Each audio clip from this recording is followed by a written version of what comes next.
That night Amy Winehouse dropped the microphone, and no one understood why, until they saw her. The stage lights dimmed to amber. The crowd at the Hawley Arms fell silent, drinks frozen mid-air, conversations cut short. Amy Winehouse stood at the vintage microphone, eyes closed, halfway through. "Love is a losing game," when something shifted. Her voice, that raw, aching instrument that could make grown men weep, faltered. Not from exhaustion. Not from the substances everyone whispered about. From something else entirely. She opened her eyes. Scanned the small crowd packed into the intimate North London bar she'd made famous. And then she stopped singing. Just stopped. The band behind her, confused, kept playing for a few bars before trailing off into awkward silence. 200 people held their breath. Amy's hand trembled as she lowered the microphone. Her signature beehive swayed slightly as she stepped forward to the edge of the stage, squinting past the lights into the sea of faces. She was looking for something. Someone. And then she found her. In the back corner, at a small round table cluttered with empty glasses, sat a woman. Middle-aged, thin to the point of frailty, with a scarf wrapped around her head. Even from the stage you could see she was crying. Not the gentle tears of someone moved by music. The kind of crying that comes from a place deeper than sadness. The kind that breaks you open. But what happened next, no one in that bar would ever forget. Because Amy Winehouse was about to do something that would become legendary. If you want to know how this moment changed everything, subscribe now because this story is just beginning. 3 weeks earlier, Amy had been in a dark place. Darker than usual, and that was saying something. The tabloids were relentless. "Amy's latest meltdown," screamed one headline. "Back to black." And blue mocked another. Every stumble, every slurred word, every cancelled show became ammunition for a media machine that fed on her destruction. Her manager had suggested stepping back, taking time away from performing. But Amy refused. "The stage is the only place I feel real," she told him, her voice hoarse from crying and cigarettes. "Everything else is just noise." So when her friend and the Hawley Arms owner Giles asked if she'd do a small, unannounced set, she said yes without hesitation. No press. No photographers. Just her, a band, and the locals who'd known her since before rehab, made her a household name. The Hawley Arms wasn't just any pub. It was her sanctuary.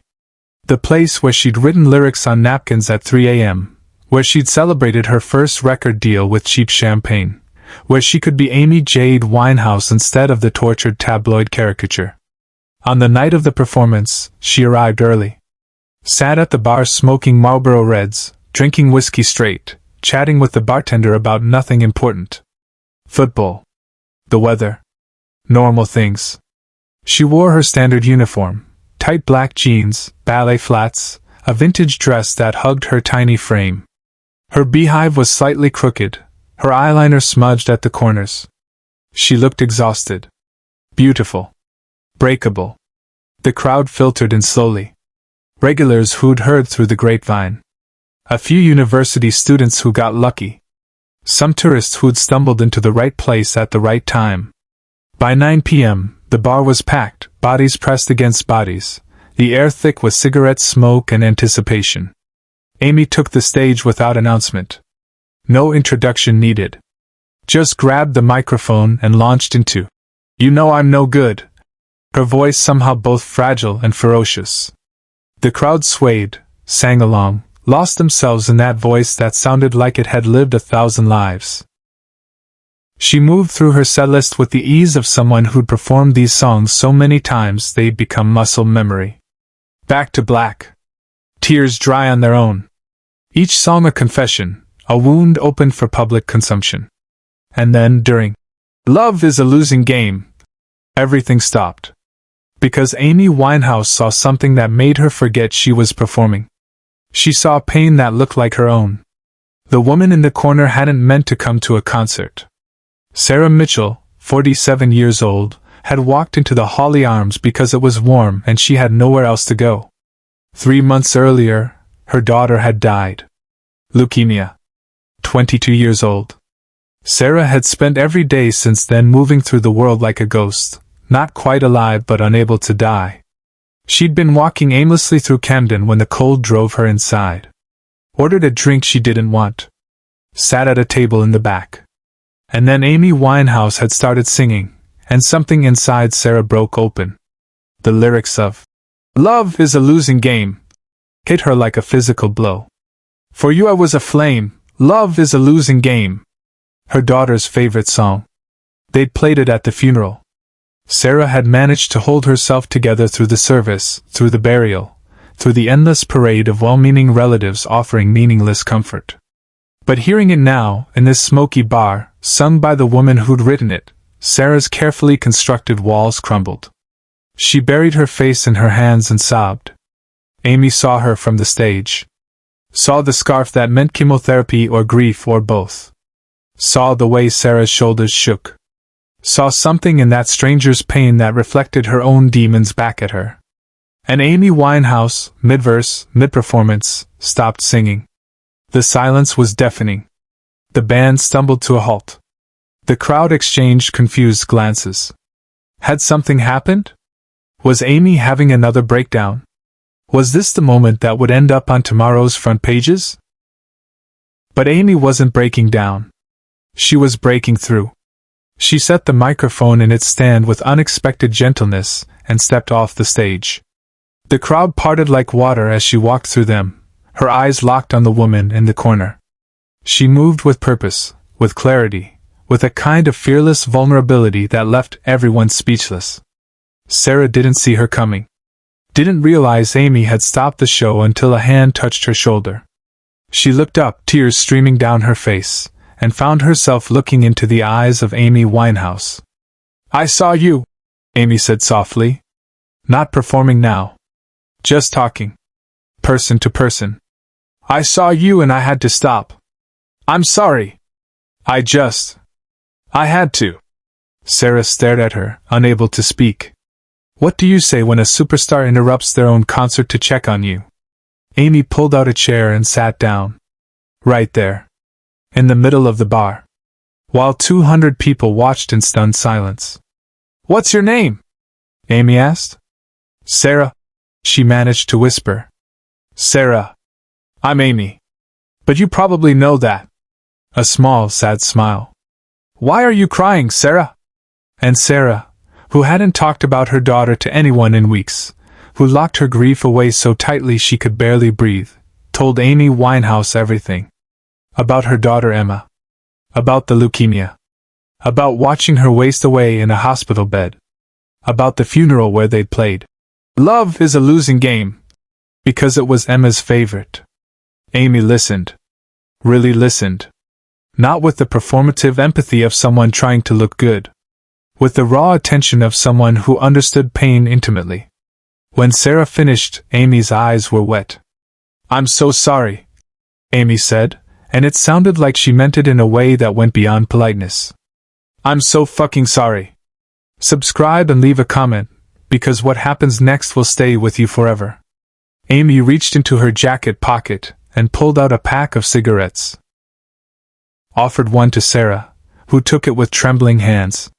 They sat there for a moment, two strangers united by grief, smoking in a bar that had suddenly become a church. "You know what the worst part is?" Sarah said, voice barely audible. "Everyone wants me to move on. Time heals, they say. She's in a better place. But I don't want time to heal. I don't want to forget what this feels like. Because if I forget the pain, I'm afraid I'll forget her."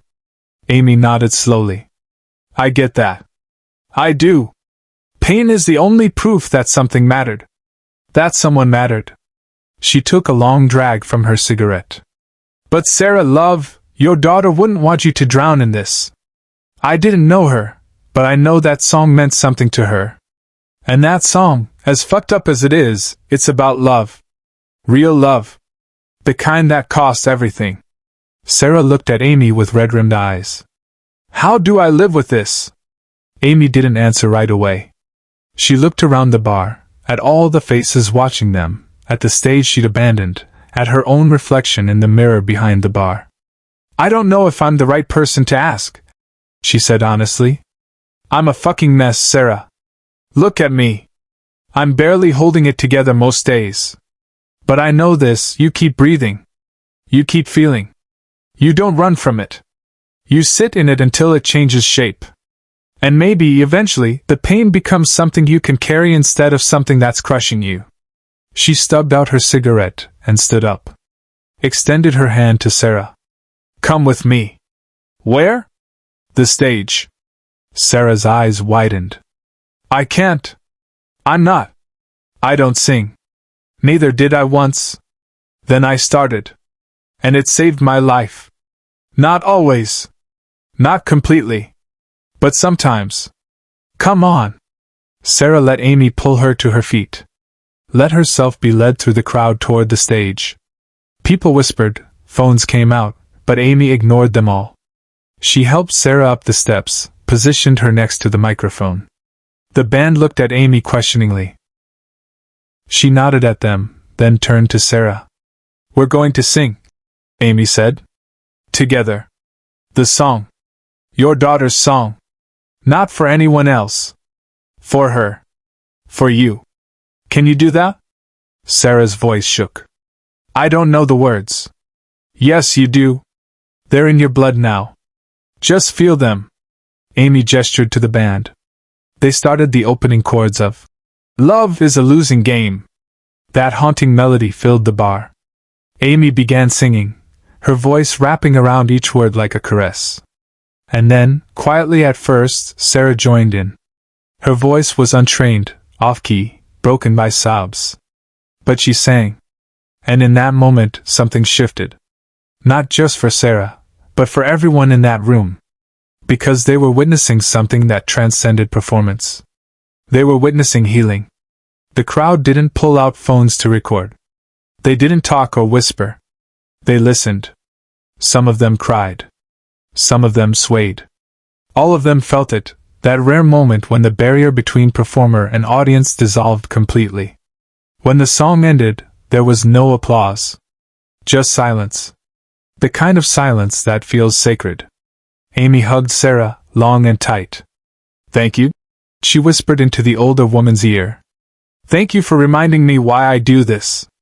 Sarah pulled back, tears still streaming but something different in her eyes now. Not hope, exactly. But maybe the possibility of hope. Thank you, she said. I felt her.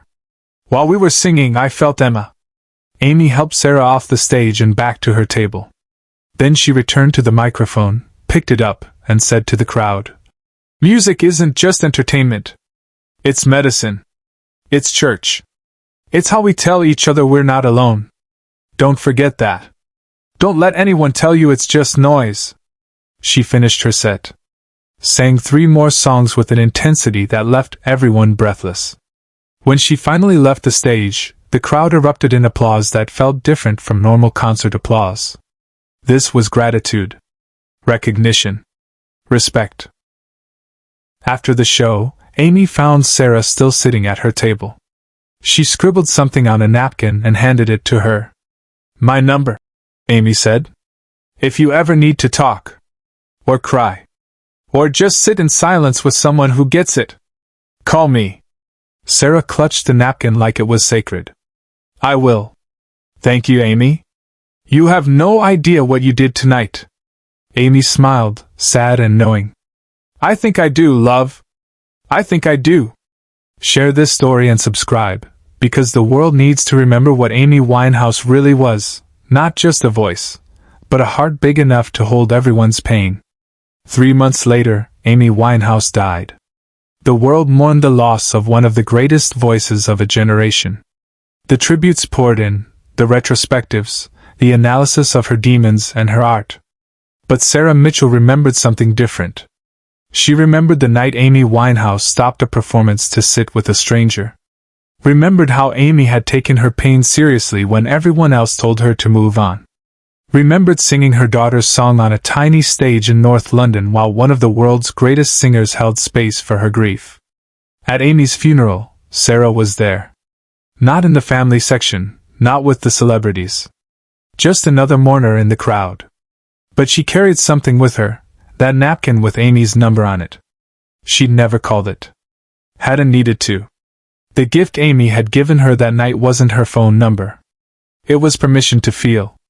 To grieve. To be broken and still be worthy of love. Years later, Sarah would tell the story to anyone who'd listen. About the night Amy Winehouse chose a stranger's pain over her own performance. About how that moment had given her the strength to keep living even when she wanted to give up. People remember Amy for her music, Sarah would say. And they should. It was transcendent. But I remember her for her humanity. For the way she could see someone else's suffering and couldn't walk past it. Even when she was drowning herself, she still reached out to pull someone else up. The Hawley Arms still stands today. And on the wall, tucked between faded concert posters and photographs of Camden's music history, hangs a small frame. Inside is a cigarette-stained napkin with 10 digits scrawled in Amy's handwriting. Below it, a single line. She stopped the song to save a life. That's the Amy Winehouse the tabloids never wrote about. The one who understood that sometimes the most important performance is the one you interrupt. That sometimes the greatest gift you can give someone isn't your talent, but your presence. Sarah Mitchell lived another 20 years. And every year on the anniversary of that night she returned to the Hawley Arms, ordered a whiskey, and sang, "Love is a losing game," quietly to herself. For Emma. For Amy. For everyone who ever needed to be seen.